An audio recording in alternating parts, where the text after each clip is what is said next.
Welcome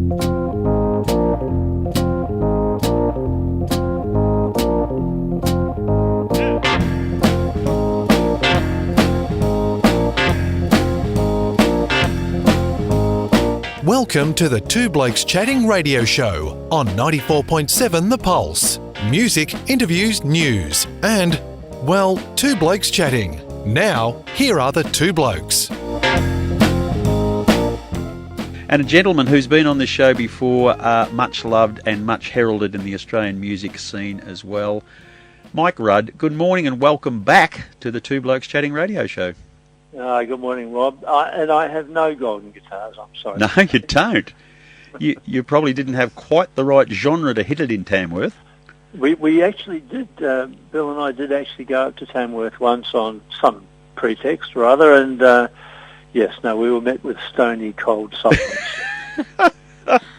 I can understand now. You won't be met with stony cold silence when you hit Queenscliff tomorrow. You're coming back to town. We love it when you're in town. Tell us about tomorrow. Well, I have to say this is our first golf club, so this is going to be pioneering stuff for us. But, I mean, we're not travelling any further than the first hole, so we're safe. We don't even need golf buggies. But they've created an outdoor stage for us, and I don't think we're the first acts on by any means, but we're truly looking forward to it. It's great, and Neil Butler has been able, through his contacts in community radio and the music industry, to get gentlemen like yourself, and we've had a lot over the journey. Russell Morris is hopefully coming up again soon. He's coming back to Geelong. Yes. Joe Camilleri, Brian Cadd, Glenn Shorrock, Sam C, a gentleman that not many have heard about, but an original sherbet. He was on a few weeks ago. The fact that you're all still out and about working, but most importantly, I reckon, Mike, having a bloody lot of fun. Well, that's the whole point, isn't it? And I think actually we're having more fun than we did in the day, so to speak, because it was kind of competitive. I mean, nobody knew what they were doing, but we were all competing doing it. And we didn't really get to socialise at all, really, until the Long Way to the Top show came along, and then we were able to sit back and take in these legendary figures at our leisure. So what are your fans, because there will be a few of them listening this morning, if they come to see you tomorrow, what can they expect from now what is 50 years of Australian rock and roll coursing through your veins? Probably nearly 60, is it? Yes. Sorry. No, well, what they can expect is, of course, Spectrum, the legendary Spectrum, and we've been graced the last year or so with Brendan Mason, the guitarist from Madder Lake, and he's a wonderful addition to the show. And I love having specialist guitarists with the band, and he is the living embodiment of that. And then we have the return of the indelible Mertzeps. They said it couldn't be done, but they're going to be there. And I think we'll probably be opening the show with the indelible Mertzeps, followed by Spectrum. And it's a Rudd fest, I've got to tell you, because we're finishing up with the indelibles and Spectrum plays the blues. So it's we're covering the whole gamut from A to B. Mike, interesting that you talk about the blues. A lot of Australian rock icons seem to head off into that direction a bit. Is that something that's always in your musical soul, and the rock and roll was just there because that was the story of the day, but now that you're more mature and more relaxed and perhaps party a little bit less, that you're going back to your roots, which is this beautiful traditional blues that may have influenced you initially? Yeah, look, I'd like to say that. Really, I was led by the British blues explosion, with the Rolling Stones, the Pretty Things, and bands of that ilk. And they led me to the blues. I didn't hear a lot of the original stuff until quite a bit later on. But yes, as we followed that line, we found more and more of the original stuff, and we became pretty much a blues band at that stage. I'm talking about the very early stages of the band.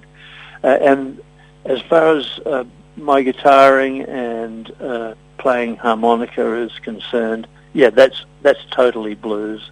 That's my instinct, is to play the blues. So yeah, you're right. It's really been there in the background the whole time. So, with that said, I'm really curious as to know who were some of your musical inspirations.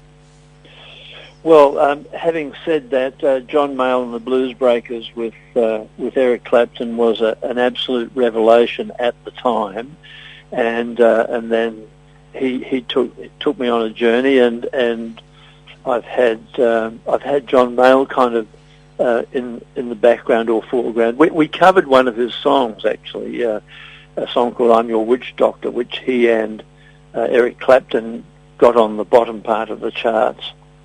And recently, when John Mayall was over in New Zealand, they tackled him, because that's where I'm from, and that's where my original band was from, and they covered "I'm Your Witch Doctor," and they played the song for him, and there was silence afterwards, and then John Mayall said, "Lordy, Lordy, Lordy, Lord." Oh, dear me. Good stuff. Now, Mike, where will people find you tomorrow? What time? Clearly the golf has already been given as a bit of a clue, but where's the show? It's the Swan Island, which must be lurking somewhere off Queen's Cliff. I've never been there. I'm hoping there's a bridge. And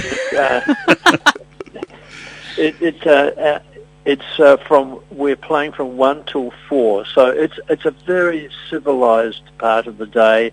Will suit gentlemen and ladies of our era absolutely perfectly, and they can go home and have a meal, or they can have a meal at the golf club. It's a wonderful thing. I think if we could have all our gigs during the day, we'd be a very happy bunch. So where people are sipping wine instead of spilling beer as they were in the 60s and 70s when you first kicked off? Well, that's a probability, yes.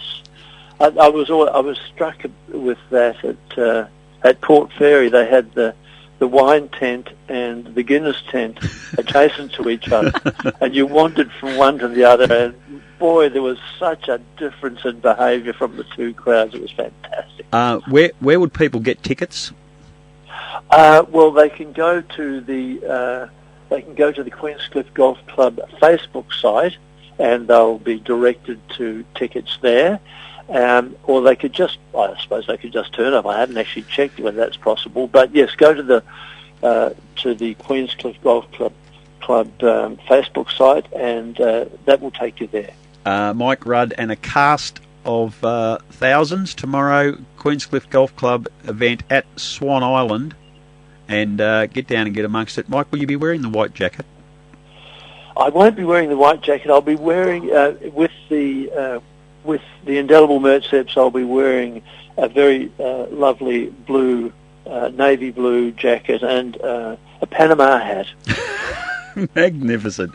As well as a bow tie. As a bow tie, you are really classing up. You better be sipping wine if you're going to watch this show, ladies and I gentlemen. will be certainly sipping wine. If not that, it'll be a G&T, my man. Good. Mike Rudd, it's always a pleasure. We look forward to your next visit to this show already. Really appreciate your time this morning. Best wishes with the gig tomorrow, and may you have many, many more, and plenty of them in this region as well. It's so nice of you, Rob. Lovely to chat to you and Sienna. All the very